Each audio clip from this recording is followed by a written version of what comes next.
Azul.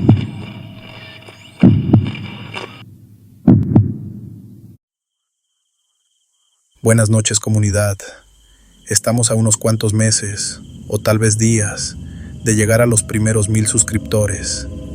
Si aún no te has suscrito al canal, te invito a que lo hagas activando la campanita de notificación. De esta manera, impulsarás el proyecto Sector de la Noche a esta importante meta. Mi nombre es Eduardo y hoy seré su narrador. Sin más, comenzamos. Negro.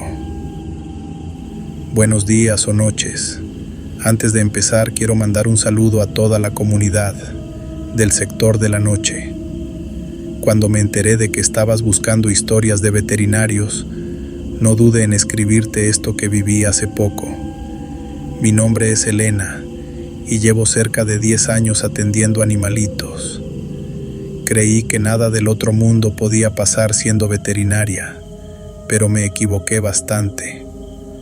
Esto pasó el domingo 15 de diciembre del año pasado. No mencionaría la fecha si fuera importante, pero aquí sí lo fue es uno. Pues, 2 días antes de la fecha que te mencioné, cayó un viernes 13. En lo personal no soy de creer en supersticiones. Sin embargo, sé que para la gente que practica la brujería negra, esa fecha tiene cierto peso particular. Aquel día, tenía apenas unos minutos de haber abierto la clínica, cuando la puerta se abrió despacio y entró una niña abrazando un gato negro. Lo traía pegado al pecho, como si al soltarlo se le fuera la vida. Me bastó con verla para entender su urgencia. El animal respiraba entrecortado, con ese ritmo irregular que anuncia que ya está a punto de rendirse. La niña, con voz temblorosa, me contó que el gato había desaparecido 5 días y volvió apenas la noche anterior, tirado en el patio y casi muerto. La cara de la niña era una mezcla de miedo y alivio, como si no supiera si me lo entregaba para salvarlo o para despedirse de él. Lo pasamos de inmediato a la mesa y mi equipo comenzó a revisarlo. Las radiografías mostraron fracturas en las costillas, daños internos que explicaban la sangre seca en el hocico y la tensión de su abdomen. A simple vista, cualquiera habría dicho que el animal estaba en las últimas, pero al conectar los monitores, los signos vitales se negaban a coincidir con la escena. El corazón golpeaba con fuerza, la presión era sorprendentemente estable, y hasta la oxigenación se mantenía mejor de lo esperado. Era como si el cuerpo se estuviera desmoronando, pero por dentro, una energía extraña lo mantuviera aferrado a la vida, con una resistencia que no tenía sentido. Cuando las radiografías aparecieron en la pantalla, lo que vimos nos dejó helados. El pobre no solo traía fracturas. Entre los huesos se dibujaban sombras extrañas, como símbolos irregulares, líneas demasiado rectas para ser simples artefactos de la máquina. Parecían grabados directamente en el esqueleto, marcas que ninguna lesión natural podría explicar. Uno de los pasantes preguntó si tal vez era un error del equipo, pero yo misma había hecho miles de placas y jamás había visto algo parecido. De pronto, el aire en la sala cambió. Todos nos mirábamos sin decir nada, como si estuviera mal admitir en voz alta lo que estábamos viendo. Ante lo que mostraban las placas, no había tiempo que perder. Decidimos intervenir de inmediato, abrirlo, estabilizar lo que pudiéramos y al menos darle una oportunidad. Mientras preparábamos el quirófano, llamé a la niña para explicarle lo crítico del caso. Ella me escuchó en silencio, con una seriedad que no correspondía a su edad. Cuando terminé, solo asintió y dijo con voz firme que lo salvara a toda costa. No lloró, no suplicó, no mostró ese temblor infantil que yo esperaba. Su carácter me inquietó más que la propia condición del gato. En cuanto comenzamos la cirugía, algo no encajaba. A pesar de la anestesia, el gato reaccionaba con espasmos bruscos, sacudiendo las patas como si luchara contra enemigos invisibles. Sus garras se abrían y arañaban el aire, crispadas, como en un reflejo de defensa. Lo más desconcertante vino después. Cada vez que hacíamos un corte, la piel se cerraba sobre sí misma, como si el cuerpo rechazara la intervención. Teníamos que insistir con bisturí y separadores para mantener abierto lo que al instante parecía cicatrizar. El quirófano, que debería ser un proceso rutinario, se convirtió en una batalla agotadora contra un cuerpo que no quería dejarse curar. El tiempo se iba en un parpadeo, y ninguno de nosotros podía decir cuánto llevábamos ahí dentro. En medio de la operación, mientras intentábamos contener una hemorragia que parecía no tener fin, los ojos del gato se abrieron de golpe, pero no fue un simple reflejo. Se mantuvieron fijos, siguiendo cada movimiento de las manos del cirujano, como si estuviera plenamente consciente.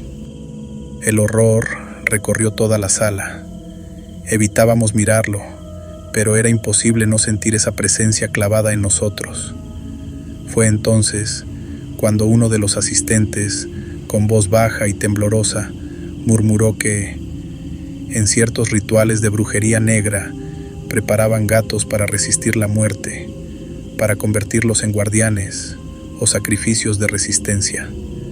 Ante algo como eso, nadie supo cómo responder.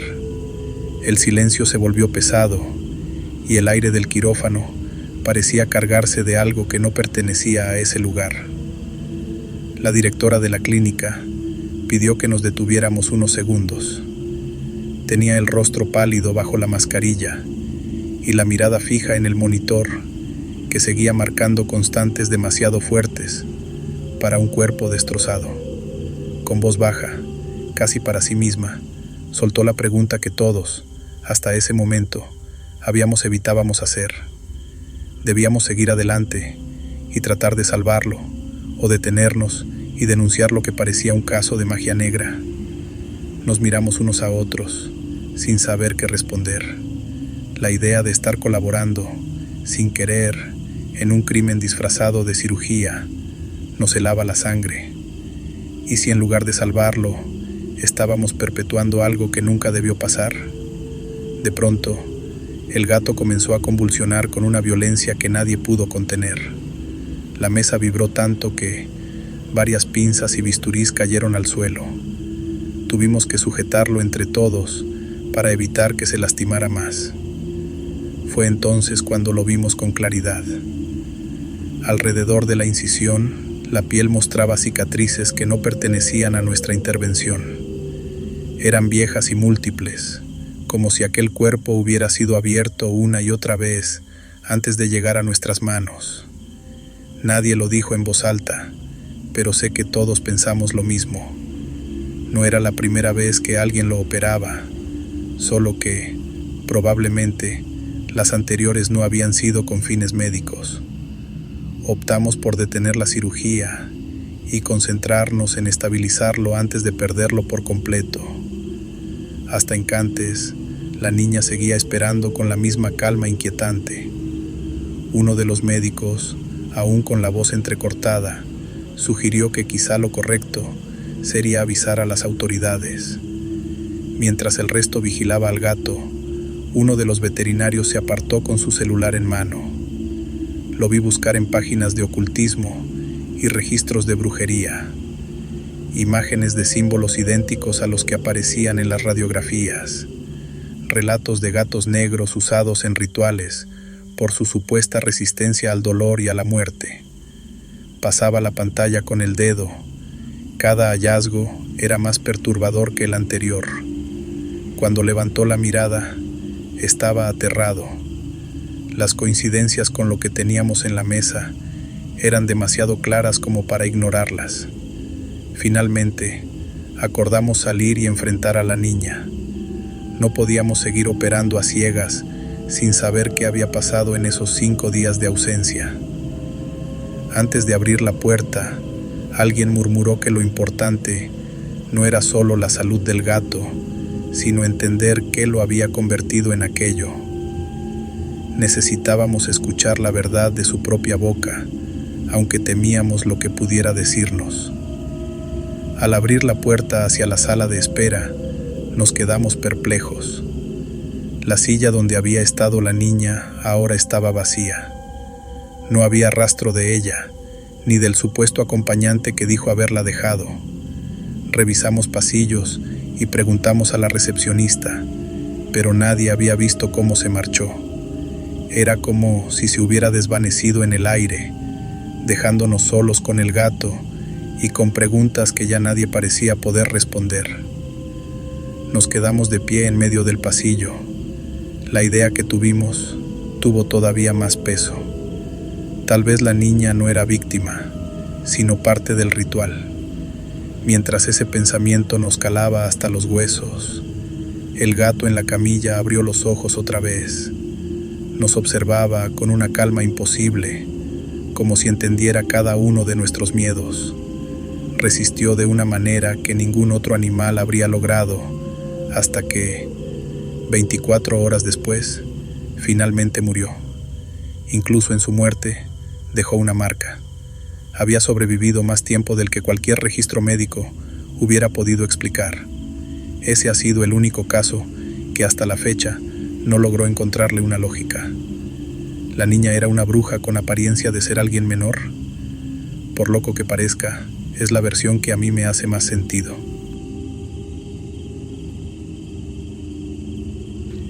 Si te están gustando las historias, nos gustaría que nos ayudaras con un like o un comentario, ya que eso nos ayudaría bastante. Y si no estás suscrito o suscrita, te invito a que lo hagas para que no te pierdas lo mejor de El Sector de la Noche. Mi nombre es Eduardo y hoy seré su narrador. Sin más, continuamos. Secretos. Hola Eduardo, ¿cómo estás? Espero te encuentres muy bien. Vengo a contarte lo más desagradable que me ha tocado enfrentar dentro de tantos años dedicándome a veterinario. Yo ya había visto de todo en la clínica, pero el caso del que estoy por hablar en verdad que me sorprendió. Las cosas extrañas empezaron con una anciana encorvada, la cual entró a la clínica cargando una jaula vieja con un perico verde dentro. Me dijo que estaba enfermo, que casi no comía y que últimamente repetía cosas sin sentido. El ave se veía frágil, con las plumas erizadas y el cuerpo flaco. A la señora la ubicábamos más o menos. Vivía no muy lejos. Entre la gente del barrio se decía que era vidente, que leía cartas y veía cosas que los demás no. Nadie lo confirmaba, pero todos lo murmuraban con cierto respeto, como si fuera mejor no bromear con esas cosas. Y ahí estaba, dejando en manos mías y de mis compañeros a su perico. Apenas entró uno de mis compañeros a revisarlo, el perico dio un salto en la jaula y chilló su nombre con una claridad anormal. Sin ver o venir, lo escuchamos gritar: «Armando, tú lo mataste, tú lo mataste». Recuerdo que mi compañero se quedó helado, como si le hubieran arrancado un secreto enfrente de todos. Los demás intentaron tomárselo a broma, diciendo que seguro el ave había aprendido la frase en algún lado, como suelen hacer. Armando intentó reírse también, fingiendo que no le afectaba, pero el temblor en sus manos y la rigidez de su sonrisa lo traicionaban. Había algo detrás de esas palabras que no era simple coincidencia. Cuando entró otra de las doctoras, el perico soltó un chillido agudo: «Devuélveme mi hijo». Ella se quedó inmóvil, como si la hubieran clavado al suelo. Nadie dijo nada. El silencio pesado en la sala bastó para entender que no era una frase cualquiera, sino un golpe directo a algo que llevaba escondido. En poco tiempo, aquel perico dejó horrorizados a 2 de mis compañeros. Enseguida, noté cómo los demás se veían temerosos. Supongo que temían ser los siguientes en quedar al descubierto. Con todo esto, el ambiente se volvió denso. Cuando otro veterinario entró, El perico volvió a soltar un grito, diciendo algo que ninguno de nosotros esperaba escuchar. «Pederasta», gritó 4 veces seguidas. Ese compañero mío se quebró al instante, balbuceó un par de palabras sin sentido y salió de la sala huyendo. Nadie se rió esta vez. La sospecha ya se había quedado en todos. Aquello del perico no era un simple juego de repeticiones. Había algo oscuro detrás de cada frase. Nos estaba dejando a todos en descubierto. En lo personal, tampoco era un santo. Sin embargo, ninguno de mis actos podía superar las cosas que ya había escuchado de ellos. Después de tanto problema, decidimos dejar al perico tranquilo y cubrir su jaula con una sábana, como si con eso pudiéramos apagarle la lengua. Al día siguiente volvimos a revisarlo, con la esperanza de que se hubiera calmado y los secretos quedaran enterrados. Yo me acerqué con cautela, intentando ver si aún respiraba. En ese instante, el maldito chilló con fuerza desde abajo de la tela. «¡Adicto! ¡Adicto! ¡Deja de robarle dinero a tu padre!». Sentí que me ardía la cara. Tras esas palabras no pude hacer un solo movimiento. Sabía que todos en la sala escucharon. ¿Con qué cara los podía ver? Aquel segundo día, mis otros 3 compañeros que fueron acusados no se atrevieron a presentarse. El ambiente laboral se volvió insoportable, pues nadie confiaba en nadie y cada gesto era visto con sospecha, como si en cualquier momento el perico fuera a soltar un secreto más. La jaula cubierta terminó siendo el centro de todas las miradas y de todos los miedos.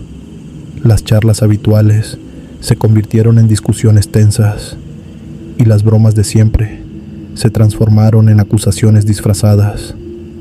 Desde adentro, el ave lanzaba fragmentos de frases, palabras cortadas, como si disfrutara del caos que estaba provocando.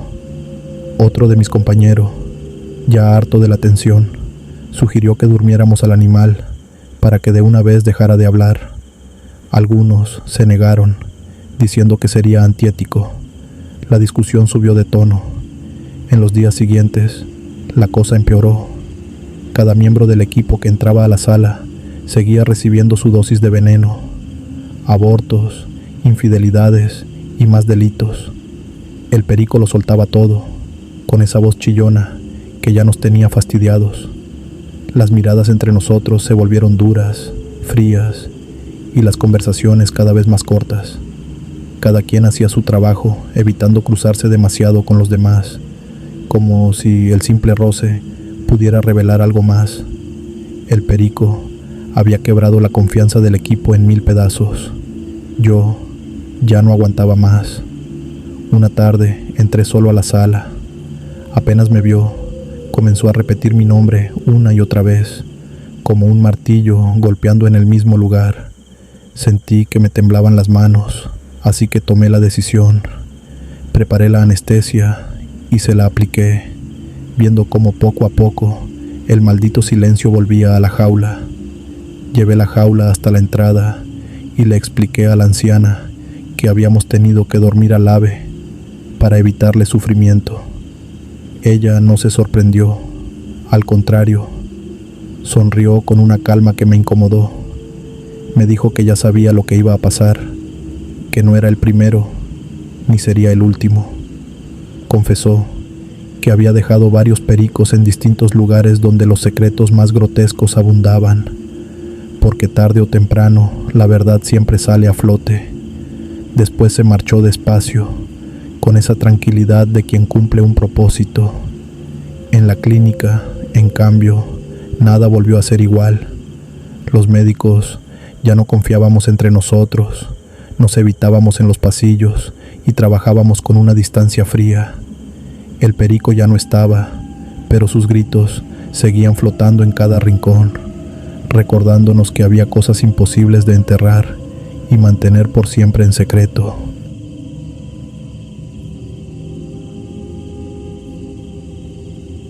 Turno de madrugada. Me llamo Mariana Salcedo y en 2019 acepté el trabajo que muchos rechazaban. Guardias nocturnas en un hospital veterinario a las afueras de Xalapa, pegado a un lomerío cubierto de encinos y niebla. Nunca me gustó decir que tuve una vida difícil. Aprendí pronto a no pedir ayuda, a observar, a mantener la mano firme. Estudié veterinaria por los animales, no por la gente. Creía en protocolos, en temperaturas rectales, en curvas de glucosa, en suturas limpias y nóminas que apenas alcanzan. Creía, sobre todo, que la noche y el cansancio hacen creer cosas. Por eso, cuando me advirtieron que nadie duraba más de 3 turnos en San Gabriel, sonreí y firmé. El hospital era funcional, casi nuevo. 2 quirófanos, área de hospitalización para pequeños, sala de imagenología, patio de aislamiento y una bodega con jaulas grandes para ovinos o algún becerro accidentado en carretera. El director vivía en la ciudad y se aparecía solo en horarios de oficina. De noche quedaba el vigilante en la caseta y la persona de guardia, yo. Me asignaron la habitación de descanso que todos evitaban, a un costado del pasillo de gatos. Tenía un closet empotrado que olía a madera vieja y cloro, una cama dura, una silla plegable y una ventana sin cortinas hacia el jardín, donde una fuente con un santo sin nombre derramaba un hilo de agua continua, incluso cuando cerraban la llave. Nadie supo decirme por qué. Mi primera madrugada se adaptó pronto al ritmo de respiradores y monitores. Teníamos 4 pacientes en hospitalización: una schnauzer con piometra posquirúrgica, un mestizo atropellado con hemotórax drenado, un gato siamés en falla renal y una perrita criolla con parvovirus en aislamiento. Revisé catéteres, anoté signos vitales, calculé dosis.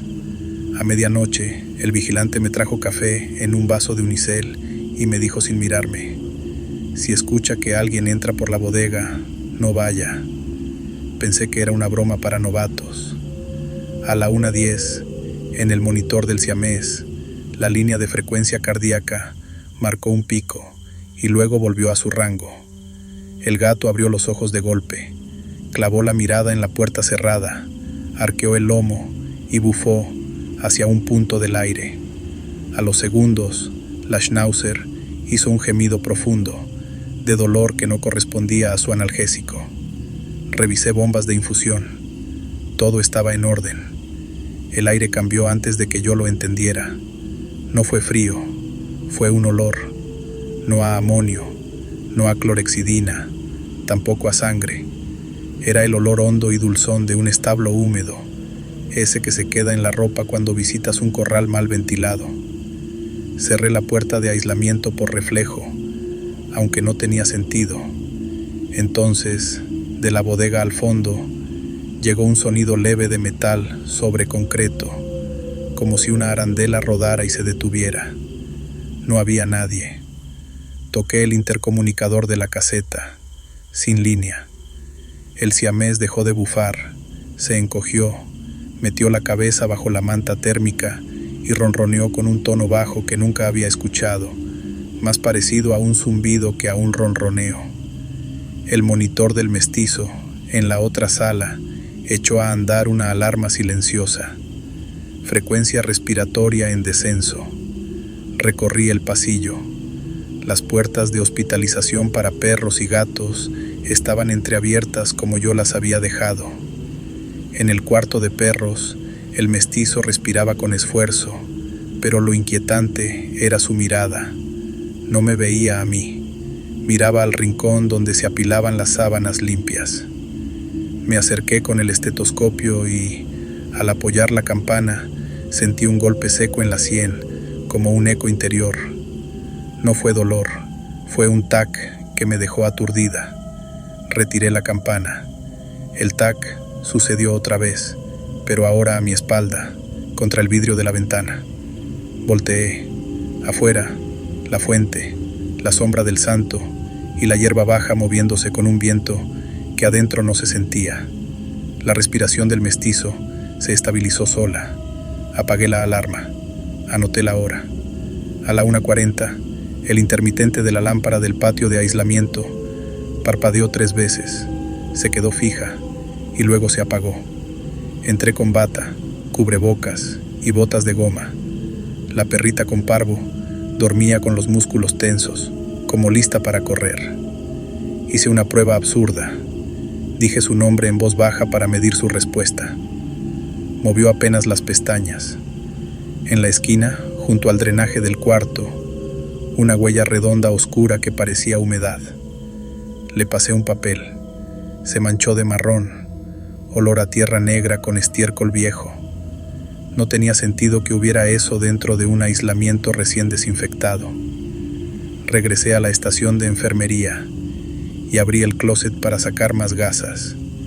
En el estante superior, oculto detrás de las sábanas de repuesto, había un collar de cuero con hebilla oxidada y una placa ovalada sin nombre. La correa estaba cortada, no desgastada, cortada de tajo, limpiamente. Lo devolví al mismo sitio, sin entender por qué un objeto así me aceleraba el pulso. Las sillas fijas de la oficina, atornilladas al piso, sin ruedas, giraron un poco cuando me senté a escribir el reporte, lo suficiente para enfrentarse una a otra. No pegué un brinco ni grité, solo respiré hondo. En este lugar pasan cosas, ignórelas o lo van a agarrar de su llavero. Me había dicho por la tarde el médico de grandes especies que me entregó el turno. No pregunté qué significaba esa frase, porque no quise invitar historias. Ahora, con las sillas en esa posición absurda, la frase era una certeza que no necesitaba metáforas. A las 2, el vigilante tocó a la puerta con los nudillos, corto, 3 veces. Traía otro café. Se quedó en el umbral, sin cruzar. Dijo: «Si escucha mugidos, no salga». Yo iba a reír y preguntarle si en verdad creía que un toro atravesaría las rejas, pero no lo hice. Le pregunté, en cambio, si conocía la bodega. Asintió. Antes, aquí, antes de que fuera hospital, fue un encierro. Compraron el terreno, levantaron paredes encima. Las rejillas de la bodega dan al mismo punto donde tenían amarrado al cemental, según contó un albañil. Le pregunté por qué la fuente sonaba siempre. La cerramos y suena igual. Por eso ya no la cerramos. Si uno se empeña, luego sale el agua por otra parte. Me dio el café, bajó la voz y añadió: «Si tocan la puerta de la bodega, no conteste». Quise decirle que estaba exagerando, pero dijo buenas noches y se fue. No tocaron la puerta. Algo peor. A las 2:20, la cadena de la bodega, esa que el personal dejaba colgando solo por costumbre, vibró sin que hubiera corriente de aire. No hizo ruido de metal contra metal. Vibró como vibra una cuerda tensada por dedos expertos. Se me cerró la garganta. Abrí el expediente del siamés para tener algo que leer. En la hoja de ingreso, donde decía procedencia, alguien había escrito, con la misma pluma con que yo llevaba el registro: «Traído por su cuenta». No era mi letra. Miré al gato. Tenía la mirada más clara que un instante antes, fija, sin parpadear, clavada en mí. Me acerqué con una linterna y vi lo que no pude olvidar. El reflejo en su córnea no era el rectángulo de mi lámpara ni mi figura. En el reflejo se veía, minúscula, la rejilla de la bodega y el contorno de un hocico bovino, mojado, respirando. El olor a establo se hizo insoportable. Me ardieron los ojos. Los monitores no marcaban anomalías, pero todos los animales, incluso los que dormían por analgésicos, comenzaron a ajustar su postura como si se prepararan para un terremoto. El piso vibró apenas, no una sacudida, más bien un temblor continuo muy leve, como cuando un tráiler pasa lejos. La fuente, allá afuera, dejó de sonar por un instante. Fue peor el silencio. Se escuchó, entonces, el ruido de pezuñas en concreto, pausado, pesado, como caminando alrededor del edificio. Contuve el deseo de correr. Me puse de pie y seguí el sonido desde dentro, contando pasos. Se detuvieron frente a la ventana de mi habitación de descanso. No había nadie. La fuente volvió a murmurar. El monitor del siamés lanzó 3 pitidos cortos. Frecuencia cardíaca en ascenso. Fui a su jaula. Tenía el pelaje erizado, pero no por miedo. Era electricidad. Cuando acerqué la mano, sentí descargas estáticas saltando entre mis dedos y sus vibrisas. Apagué la lámpara para ver mejor y, en la penumbra, la electricidad dibujó líneas finas que iban del gato a la rejilla del aire acondicionado y, por un segundo, hacia la sombra de la pared, en la forma de una cabeza grande con cuernos que no eran cuernos, sino algo más chato, más pesado, como si la pared recordara una masa que alguna vez la empujó desde adentro. Encendí la lámpara. El dibujo desapareció. Noté, al inclinarme, la placa de la correa oxidada que había guardado en el closet, ahora en el piso, junto a mis botas. No escuché cuando cayó, no supe quién la sacó. La tomé con 2 dedos, estaba tibia.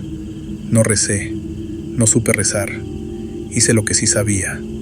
Hablé con voz de quirófano, clara, corta, como si diera indicaciones a un equipo que no estaba.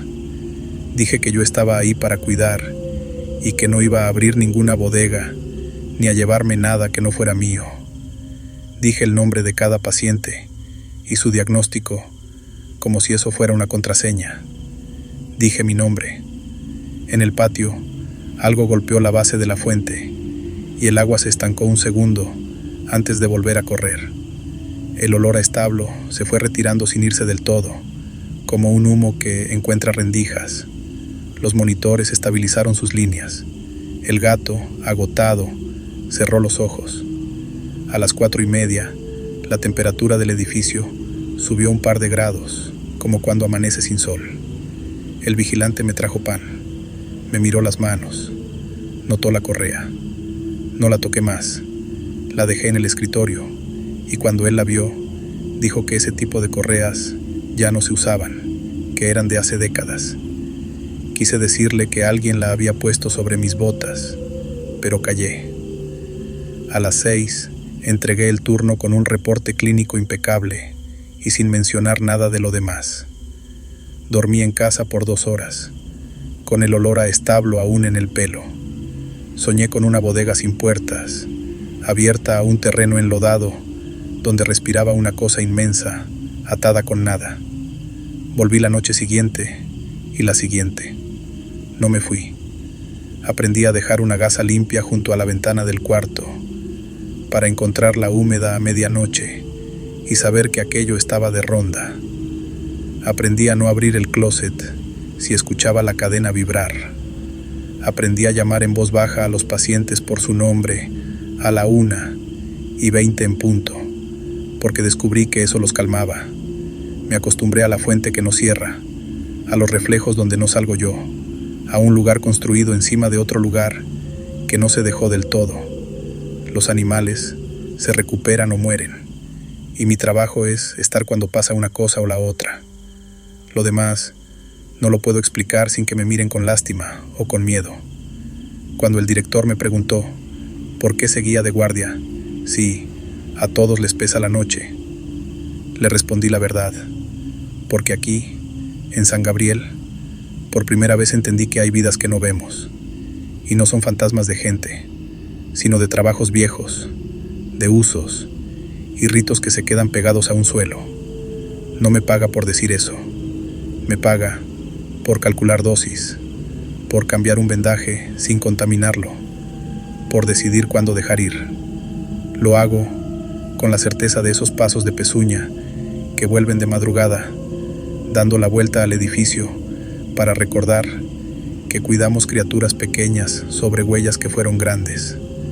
A veces, cuando el viento baja del lomerío, el olor a establo se cuela por debajo de la puerta y la fuente, afuera, se queda en silencio un segundo. Entonces, nombro a mis pacientes en voz baja, uno por uno y el hospital, por un rato, vuelve a latir como un organismo tranquilo que me permite, de nuevo, quedarme hasta el amanecer.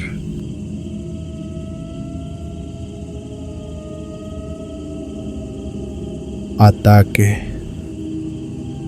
Hola Eduardo. Antes de hablar sobre lo ha sido mi mayor trauma en la vida, quisiera mandar un saludo a todos mis hermanos veterinarios de México. Este 2025 hemos sido testigos de injusticias que no tienen nombre. La gente es cada día más insensible y en esta realidad llena de trastornados, tanto animales como profesionales estamos siendo víctimas. Sin más por decir, quiero platicarte sobre un caso terrible que atendí en un hospital para el que trabajaba hace casi 3 años. Una mañana aparentemente tranquila, llegó un pitbull todo lastimado, con moretones oscuros y cortes extraños, como si alguien le hubiera dado con un tubo o lo hubiera arrastrado por el suelo. Apenas lo vi, sentí un dolor profundo en el pecho. Esas heridas no eran de una pelea con otro perro, eso lo había hecho una persona. Lo subí con cuidado a la mesa, temblaba y se quejaba demasiado. Me puse los guantes y agarré una gasa para limpiarle la sangre seca. El olor a desinfectante se mezclaba con ese aroma metálico. Sentí mucho coraje, pero me la tragué y seguí. Le hablaba bajito para que no se sintiera solo, buscando la manera de aliviarle el dolor. A pesar de que ya lo habían sedado un poco, en cuanto me acerqué a sus patas empezó a ponerse tenso. Primero fue un gruñido suave, como un aviso, pero conforme trataba de revisar sus uñas, el gruñido se volvió más grave y sus músculos se endurecieron. Me sorprendió, porque hasta ese momento había aguantado todo sin quejarse. Traté de calmarlo con la voz, pero cuando levanté la primera pata y aparté con cuidado el pelo, vi que entre las uñas tenía algo blando. Pensé que sería barro seco o restos de comida, pero al mirar mejor, sentí náuseas. Estaba lleno de algo crudo y húmedo, con ese color y textura que resultaban evidentes. Carne fresca, todavía pegajosa, atrapada como si él mismo la hubiera metido ahí. Llamé a los demás para que lo vieran. Entre dos lo sujetaron mientras yo empezaba a desprender con unas pinzas los trozos para guardarlos en un frasco, pensando en analizarlos después. El perro forcejeaba y gruñía con un rechazo que no había mostrado antes.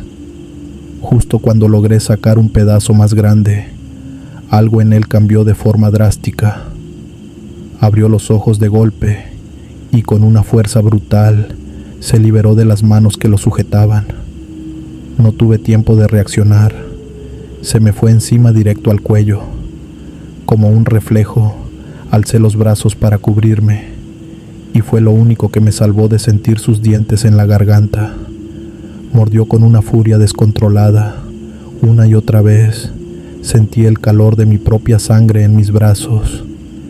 Sé que grité, pero apenas me escuché a mí misma entre los gruñidos y el caos a mi alrededor. Entre 3 lograron arrancármelo de encima. Uno lo arrastró a la jaula y cerró el seguro de un golpe, mientras el perro seguía golpeando las rejas con el hocico y las patas, como si todavía quisiera alcanzarme. Todo había durado menos de 1 minuto, pero me dejó en muy mal estado. Era un ardor profundo, como si las mandíbulas aún estuvieran clavadas en mi carne. Uno de mis compañeros me llevó directo a emergencias. Después de las limpiezas y las placas, me dijeron que tenía fracturas en ambos brazos. Pasé casi toda la tarde en el hospital, entre yesos e inyecciones. Me pusieron la vacuna contra la rabia y también la del tétanos. Cuando por fin llegué a casa, empezó la peor de mis noches. Ni los sedantes apagaban el dolor, y la inflamación era tan fuerte que no podía mover los brazos. Me sentía inútil, dependiendo de mi familia, hasta para lo más básico. Ya no tenía fuerza para nada. Sabiendo que nada de lo ocurrido podía tomarse como algo normal, no dejé de insistir, incluso estando incapacitada. Sin embargo, por llamadas les pedía a todos en el hospital que investigaran a fondo qué era lo que realmente llevaba a ese perro entre las uñas. No podía sacarme de la cabeza ese olor, esa textura, y mucho menos la forma en que, en un segundo, pasó de estar medio sedado a querer matarme. Eso no era instinto, no era miedo, era otra cosa. Algo acostumbró a ese pitbull a actuar de forma tan salvaje.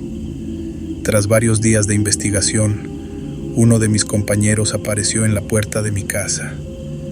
Me dijo que las pruebas habían confirmado que lo que el perro llevaba bajo las uñas era carne humana.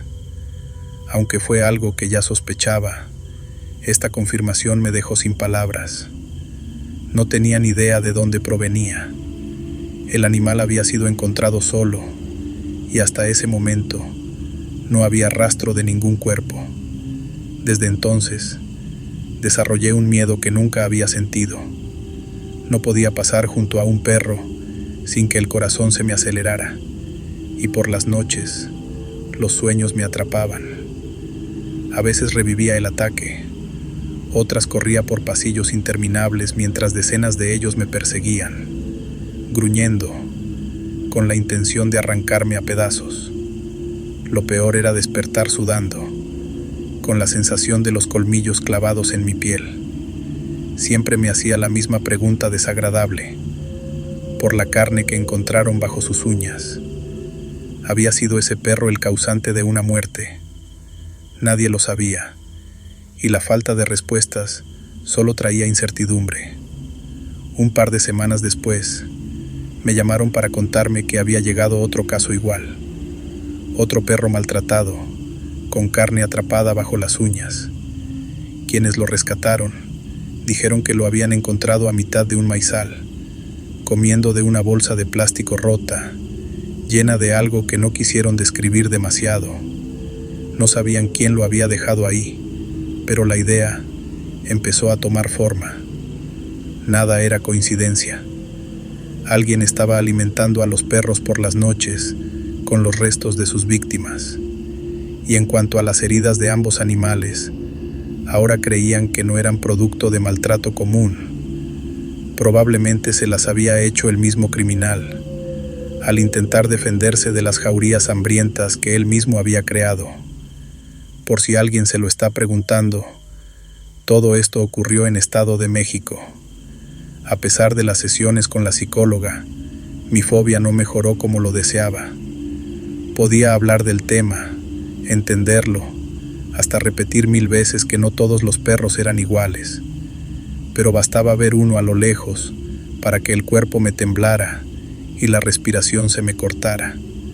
Así que, con un dolor que no se comparaba al de mis brazos, decidí dejar mi profesión. Me costó aceptarlo, pero no podía seguir entrando a un consultorio donde cualquier hocico o par de colmillos me devolviera al mismo minuto de terror. Por culpa de la locura humana, terminé temiéndole a un animal que antes adoraba y que en realidad no tenía culpa alguna. Ellos comían esos restos por puro instinto, pero fue un humano el que se encargó de crear todo aquel escenario atroz. Nunca encontraron al responsable, o era alguien demasiado astuto para no dejar huellas, o era alguien con poder suficiente para esconderlas. Fuera como fuera, aprendí a vivir con la idea de que seguía ahí afuera. Por eso, cada vez que puedo, advierto a la gente: manténganse alertas, no solo por un ataque inesperado de un perro callejero, sino por la posibilidad de convertirse en la próxima víctima que les estén sirviendo. Audiencia, ¿qué les parecieron estas historias? Muchas gracias por enviarlas.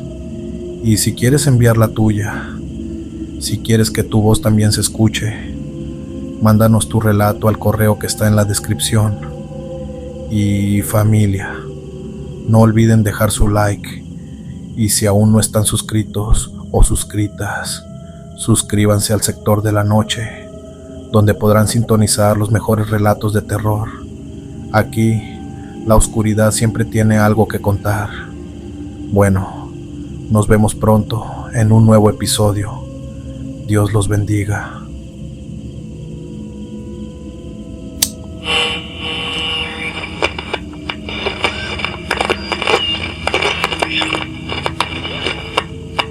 Oye.